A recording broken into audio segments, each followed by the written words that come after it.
취재진은 이 사진을 가지고 이번에는 자동차 공학을 전공하는 교수를 찾아갔습니다. 어서 오세요. 스트럿 로드가 차량 몸체에서 떨어졌는지를 알아보기 위해서입니다. 파생이라는 건 뭐냐면은 사진을 살펴본 김필수 교수는 왼쪽 뒷바퀴 축의 위치 상태를 봤을 때 스트럿 로드는 떨어졌을 가능성이 높다고 말합니다. 지금 사고나차 같은 경우에는 앞뒤 휠하우스에서 자동차 바퀴의 위치가 뒤로 완전히 쏠려 있기 때문에 그렇게 되면 이 스트럿 로드는 앞에 연결된 로드거든요. 이게 뒤로 가기 때문에 로드가 끊어지는 방법뿐이 없어요. 저 상태에서 연결됐다는 얘기는 늘어지는 수밖에 없거든요. 저 재질은 늘어난 재질이 아니거든요. 끊어지거나 부러지거나.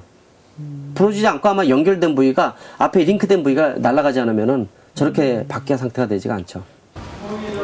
김 교수는 그 이유를 자동차를 통해서 설명했습니다. 휠하우스가 이건데 바퀴가 여기 부위가 여기가 있거든요. 이거 있으면은 이 연결된 부위가 여기까지 있을 수가 없어요. 여기 틈이 이게 없거든요. 이게 완전히 떨어져 나가기 전까지 여기까지 갈 수가 없죠. 그렇다면 스트럿 로드가 차체에서 분리될 경우 자동차는 어떤 영향을 받는 것일까? 취재팀은 김필수 교수 팀의 도움을 받아 실험을 해보기로 했습니다. 최현 씨가 탔던 차와 가장 유사한 구조를 가진 차를 선택해 왼쪽 뒷바퀴에 스트럿 로드를 분리했습니다. 그리고 스트럿 로드를 뗀 바퀴의 움직임을 알아보기 위해 카메라를 설치했습니다. 뒷바퀴의 현가장치에 영향을 줘서 시험한 경우는 아마 국내에 한 번도 없을 겁니다. 그래서 실제 시험하게 되면 어떤 특성이 나타날 것에 대해서 사실 상상하기 힘들 정도이기 때문에 실제 실험을 해보고 말씀드릴 수밖에 없는 상황이라 볼 수가 있습니다. 만일 발생할지 모르는 위험한 상황을 대비해 실험은 일단 저속으로 시작했습니다. 운전도 경력 있는 운전자에게 맡겼습니다. 차가 출발하자 바퀴의 움직임은 안정적으로 보입니다. 굴곡진 도로에서도 주행에 별 문제가 없어 보입니다.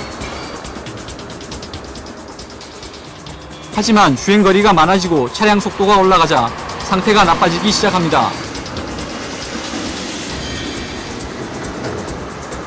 평탄한 도로인데도 바퀴가 앞뒤로 심하게 밀립니다. 조금 거친 길에 들어서자 바퀴가 멋대로 움직입니다.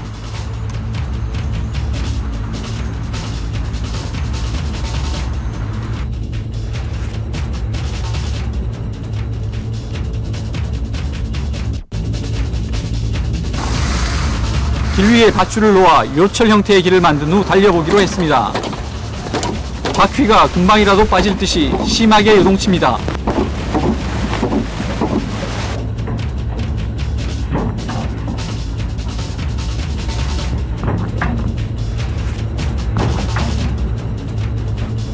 차량 안전의 위험성을 느낀 제작진은 실험을 중단했습니다.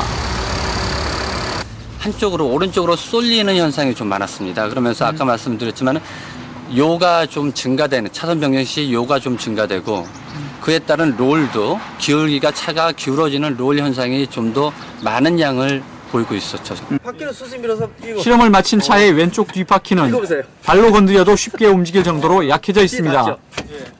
생각한 것 이상으로 사실은 바퀴 자체가 굉장히 위험하고 이동 자체도 그렇고 불안정하다는 걸 확인할 수 있거든요. 이런 것들이 누적이 된다든지 하게 되면 어느 순간에 특히 속도가 어느 고속일 경우에는 굉장히 큰 사고로 유발될 수 있는 부분이고 특히 제일 중요한 것은 차가 이동하는 차체의 방향하고 바퀴의 이동 방향이 어그러지게 되면은 이 운전자가 이 운전대 자체를 휘어지는 방향, 원하는 대로 방향을 틀지 못하는 경우도 생길 수 있다는 거거든요. 취재진은 노면 위에 나 있는 바퀴 자국과 스트럿 로드의 연관성을 알아보기 위해 교통사고 해석 기술원을 찾아갔습니다. 교통사고 분석 전문가는 도로에 난 바퀴 자국이 요마크로 보이긴 하지만 일반적인 요마크와는 모양이 약간 다르다고 했습니다. 타이어 요마크라 그러면 여기 좀 빗살 무늬가 좀 보여야 되는데 지금 주어진 영상물에서는 빗살 무늬 영상이 보이지가 않아요. 보게 되면 그냥 옆으로 비벼지는 형태만 지금 보여 있지. 그렇다면 요마크와 스키드마크는 어떤 차이가 있을까? 스키드마크는 주행 중 급브레이크를 밟았을 때 나타난 바퀴의 흔적입니다. 요마크는 급조양, 급핸들로 인해 노면에 난 바퀴 자국을 말합니다. 핸들 조작 시 원심력을 이기지 못해 바퀴가 구르면서 횡방향으로 미끄러져 발생합니다. 요마크는 일반적으로 빗살무늬 형태를 띱니다. 그러나 사고 당시 도로에는 이런 흔적이 보이지 않습니다. 전문가는 이런 바퀴 자국에 대해 차체 결함에 더 무게를 두고 있습니다. 타이어 빗살무늬가 보이지 않기 때문에 보이지 않는 점으로 볼 때는 이 차량 운전자가 도로를 주행하면서 어떤 위험이나 운전 부주의를 해가지고 급조양, 급편들 조작을 했다고 보기는 좀 어렵다는 얘기죠. 그렇다면은 차에 어떤 결함이 발생돼서 조양 기능에 상관없이 차체가 무게중심을 잃고 도로를 이탈하는 궤적으로 보는 것이 더 타당하지 않을까.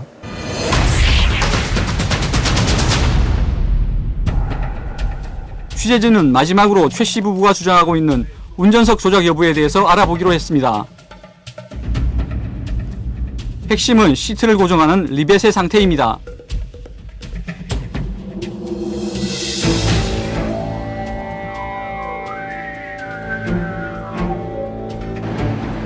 국내 대형 자동차 회사에서 20년 동안 근무한 전문가를 찾아갔습니다.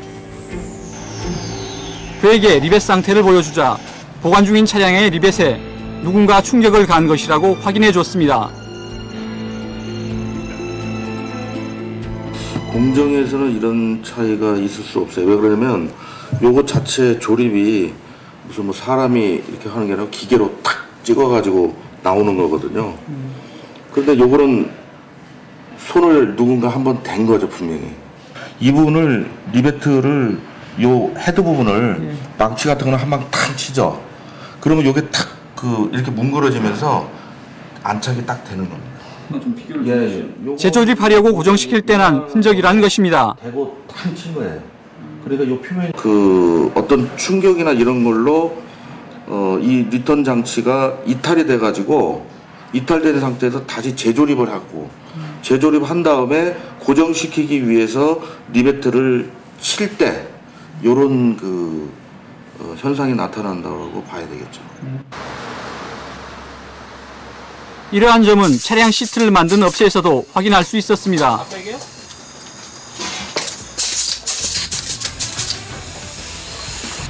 보관 중인 차량의 리벳이 움푹 들어가 있는 것은 분명 충격에 의한 것이라는 겁니다.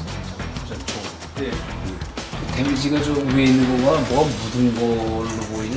때리는 쪽으로. 생산 공정에서 고압 프레스로다가 한 방에 땅 때려서 만들어졌다기보다는 나중에 인위적으로 타격을 받아서 편중되게 함몰된 걸로. 리벳의 상태로 봤을 때 기계가 아닌 사람이 타격한 것이라는 겁니다. 5년 전에, 3년 전에 그 타격이 아주 막강한 힘에 의한 그 고압 프레스 그런 걸로 때렸을 때 일정하게 주어지는 거하고 달리 이 손으로 이렇게 망치 같은 걸로 때리게 되면 뭘 대고서 이제 중간에 정 같은 걸 대고 때리면 그런 편중된 함몰 부분이 나올 수 있어요.